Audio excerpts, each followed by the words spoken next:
ஹதீஸ் 389. ஜுந்துப் இப்னு அப்துல்லாஹ் ரலியல்லாஹு அன்ஹு அவர்கள் அறிவிக்கின்றார்கள், சுபுஹ் தொழுகையை ஒருவர் தொழுதுவிட்டால் அவர் அல்லாஹ்வின் பொறுப்பில் உள்ளார். எனவே அல்லாஹ்வின் பொறுப்பில் உள்ள அவருக்கு உங்களில் எவரும் இடையூறு தர வேண்டாம். நிச்சயமாக அல்லாஹ் தன் பொறுப்பில் உள்ளவருக்காக உங்களில் எவரேனும் ஒருவரை குற்றம் பிடித்து விட்டால் அவரை அடைந்து அவரை நரகில் முகம் குப்புற வீழ்த்தி விடுவான் என நபி ஸல்லல்லாஹு அலைஹி வஸல்லம் அவர்கள் கூறினார்கள். முஸ்லிம் 657. ஹதீஸ் 390.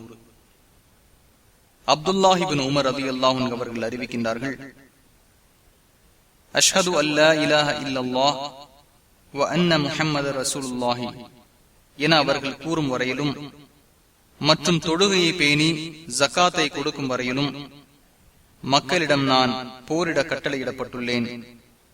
அதை அவர்கள் செய்துவிட்டால் என்னிடம் இருந்து அவர்களின் இரத்தங்களையும் உயிர்களையும் அவர்களின் சொத்துக்களையும் இஸ்லாமிய சட்டத்திற்காக தண்டனை பெறுதல் தவிர மற்றவற்றில் அவர்களை பாதுகாத்துக் கொள்வார்கள்.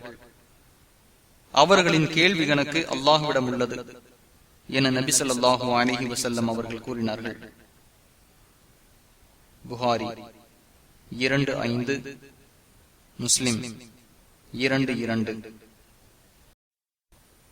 ஹதீஸ் 391.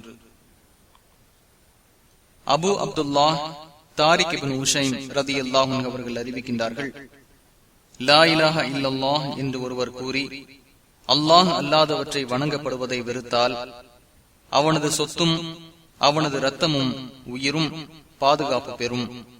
அவனது கேள்வி கணக்கு அல்லாஹ்விடம் உள்ளது என்று நபி ஸல்லல்லாஹு அலைஹி வஸல்லம் அவர்கள் கூற நான் கேட்டுள்ளேன். முஸ்லிம் 2:3.